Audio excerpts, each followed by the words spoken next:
Hello, my name's Caden, or Ninjago, and today I just wanted to talk about a little bit of an issue that I have with modern Ninjago sets. Now, this is just going to be an unscripted rant about something that's been bothering me for a while, so yeah, let's get into it.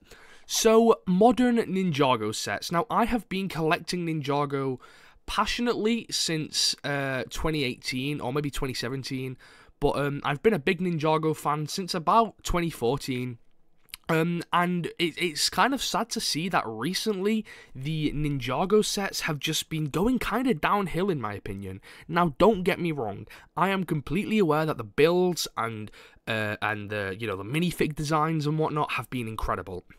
I am not criticizing the actual builds or the minifigs or the prints or anything like that, but what's really starting to bother me is the actual sets that we're getting. And if you saw that Spider-Man gameplay there, I was clicking as fast as I could. I don't know how the car fell on me, but yeah, the actual sets we're getting have just been really starting to bother me. Years ago, 2020, 2021, whenever a new wave of Ninjago would come out, on day one I would be buying every single set on release day. And I'm in a position now where I have quite a bit more money than I did back then, and if I wanted to be buying more sets, then I definitely could be. However, I'm finding now that with modern Ninjago waves, I'm finding myself less and less compelled to buy sets, to the point where on June 1st, 2025, this June 1st just gone, I was actually kind of really trying to convince myself to buy more sets. The only sets I were interested in were the Rontu set, because of course she's accurate to the, well, she's not accurate to the show, but she's she's a significant part in the show, and also the small Kai bike, because it was a cheap way to get a few minifigs. I ended up buying the Rock set. It's the J Jockey set, but the main reason I got it was for rocks, and that was because my girlfriend said, it's release day. She said basically everything that I was just saying about how, this would be the smallest release day haul ever. I wanted the rocks minifig, so yeah.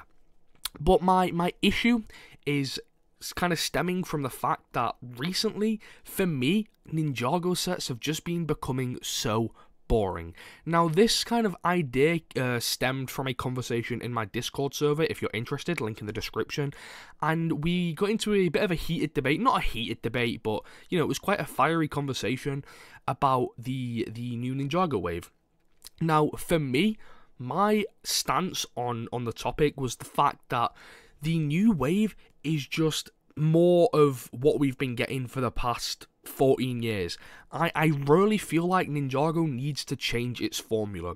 For example, we got a new Destiny's Bounty, we got a big Lloyd jet, which maybe Lloyd hasn't had a jet before, I don't know, but it's a big Lloyd vehicle.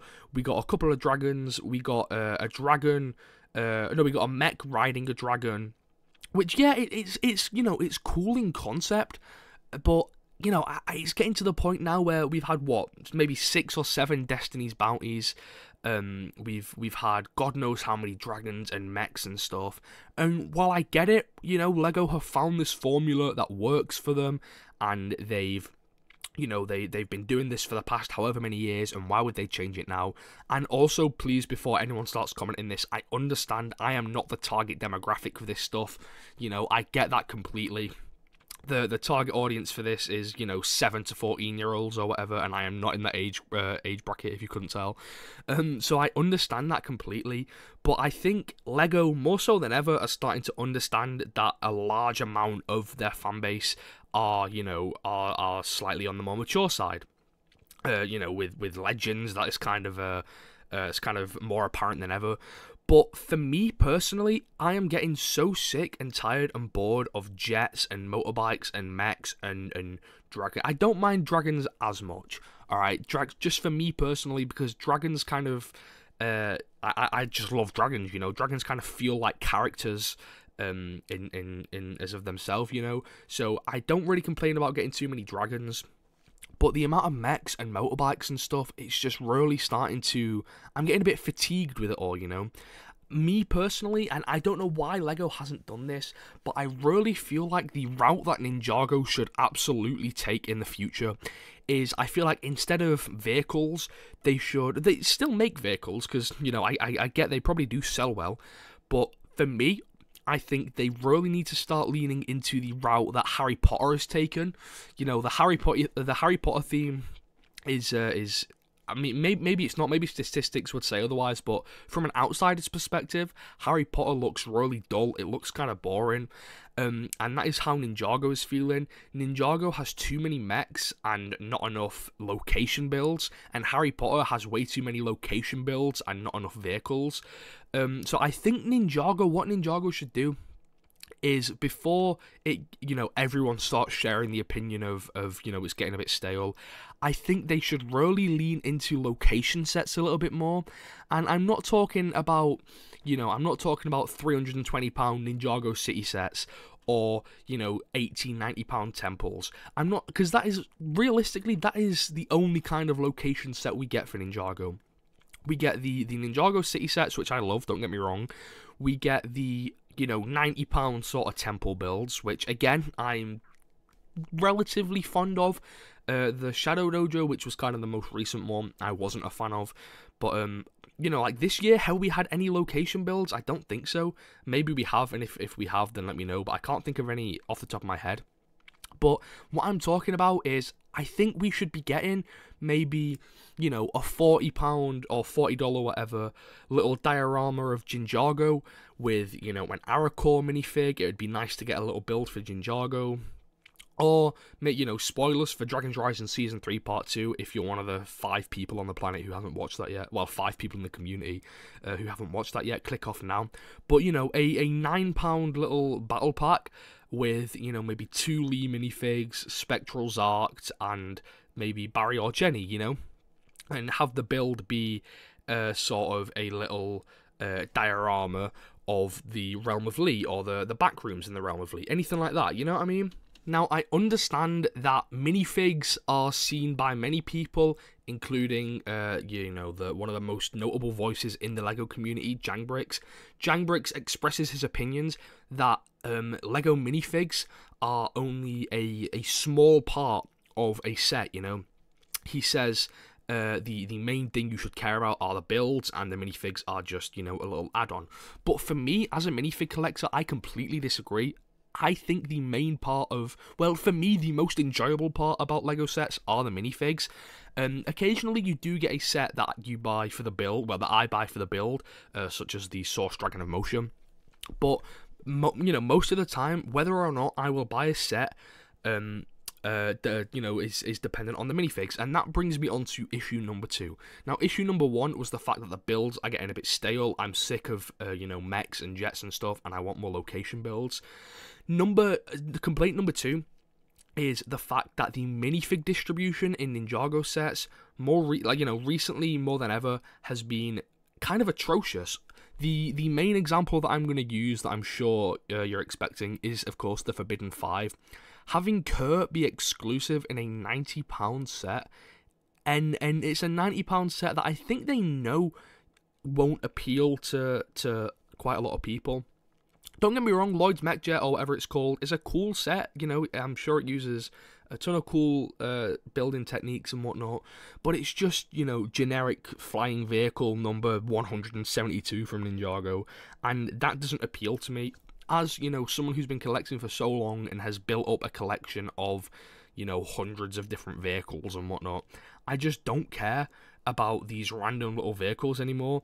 I don't have the space to be buying them and building them and displaying them, so I'm trying to cut down on the sets that I buy, and these big £90 vehicles just are not it.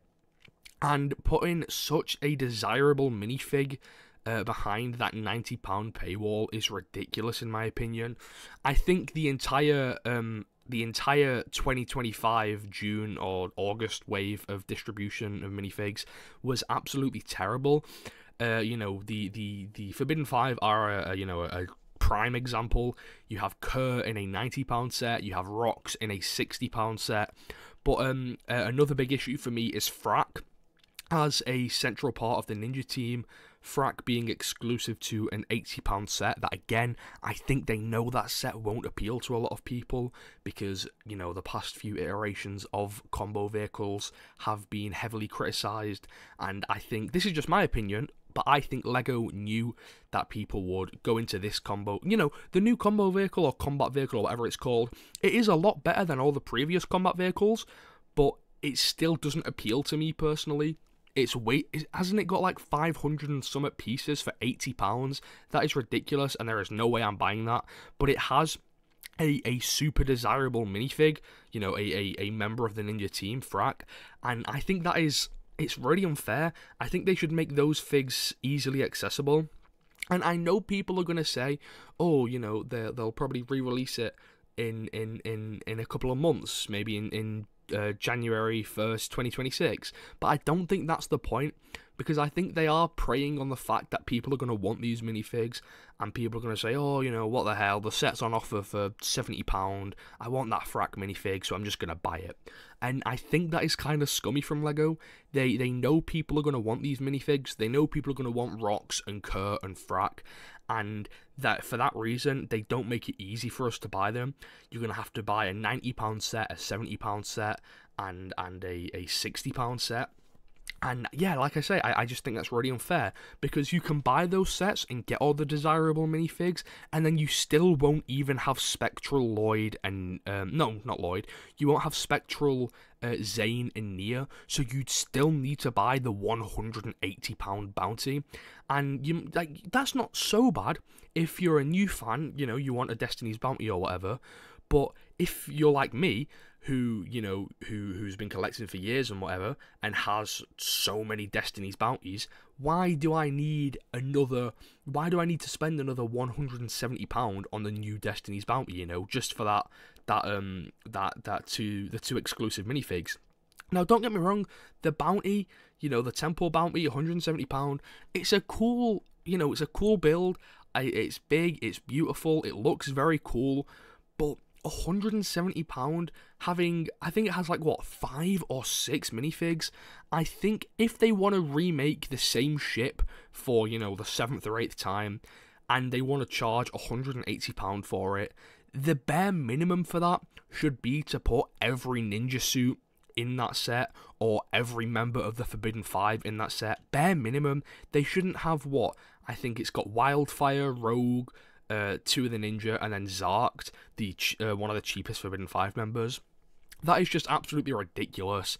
But yeah, it's starting to feel like, you know, in the past 5 years or so, people have been kind of pointing out that LEGO are getting slightly too greedy and money hungry, and I've always just kind of overlooked it. But this new Ninjago wave in particular has really made me realize that it is getting a little bit out of control. It's getting quite, you know, it's getting a little bit too expensive to be a Ninjago fan. It's getting a little bit boring to be a Ninjago fan. And, you know, this isn't even me talking about the show. This is just the sets alone. I could make an entirely different video talking about my complaints with the show, especially after that Comic-Con panel. Don't even get me started. But yeah, I'm going off topic a little bit. So yeah, these sets have just been really disappointing. You know, they're getting really stale for me, the formula, and I get it, you know, it's a grown man complaining about children's toys, I get it, and I understand that, but LEGO understand that there is a very large audience of older fans of Ninjago, hence why they've been coming out with stuff like Legends and whatnot, and I get it, Legends is still made for kids, I get that 100%, but it's undeniable that LEGO are aware of the older audience of Ninjago, and I think it is time that they do start to appeal to that audience a little bit more, outside of Legends and just in the main line of sets. I think, like I said, the number one thing that would make me happy is less, you know, bikes and mechs and vehicles and stuff, and more location-based sets, battle packs and stuff. You know, the main, you know, like a little £20 kind of diorama of the Land of Lost Things, and put Fritz and Spitz and Geo and Bonzel or whatever, you know, because there are so many characters in Dragon's Rising, which is another issue that people have. There are so many characters in Dragon's Rising, it's getting to the point where it is pretty much going to be impossible for LEGO to release all of these characters as minifigs, and I don't think it's ever going to happen. At least with the original series, most of the characters who were missing figs did end up getting minifigs in markets, you know, like Gail Gossip and Vinny and Camille, Mr. Mina, Hound Dog McBragg, all the important characters. And of course, with the original series, there was still quite a few characters who didn't get figures who needed them, like Dr. Julian and Lou. But I think for the most part, most of the important characters who appeared for, you know, more than one season got their minifigs. You know, we got Mistake, we got Rufus McAllister. I was pretty happy with it, and like I say, the only complaints I already have were that we didn't get Lou and Dr. Julian. I don't think the new Ninja needed minifigs or anything like that, or Kataru, characters like that. But with Dragon's Rising, because so many of these side characters are returning, you know, Creel has been in Season 1, she may have been in Season 2, I don't think she was, but you know, she was in Season 3. Just minor characters like Creel making so many, you know, episode appearances. Yeah, she was in Season 2, wasn't she? You know, so Creel being in every season. If she was just a one-off thing, I would have been like, yeah, whatever. But the fact that she has been pretty prominent, I think that warrants her needing a minifig, and she is one of the more irrelevant side characters. So, you know, if I'm saying that I think Creel needs a minifig, that doesn't even, you know, begin to cover, you know, the new Elemental Masters, who, of course, haven't been seen again, but they were so important to the story. Well, they weren't important, but they're cool. Everyone loves new Elemental Masters. But, you know, Mr. Frohickey, the Finders, you know, people like the Imperium citizens, like Percival and the Imperium Team Protection Force. There are just so many characters in Dragon's Rising that don't have minifigs. Aracor is probably my most wanted minifig. So yeah, there are so many characters who don't have minifigs, and I think these battle packs and location sets would be the perfect opportunity to release those minifigs. But I think I'm starting to waffle a little bit now, so I am going to wrap up the video. But let me know in the comments, do you agree? Do you think LEGO needs to kind of tone it back with the mechs and the vehicles and stuff, and pump out more location-based sets? Do you disagree? Let me know in the comments, but I want to say thank you very much for watching, and I'll see you later. Bye.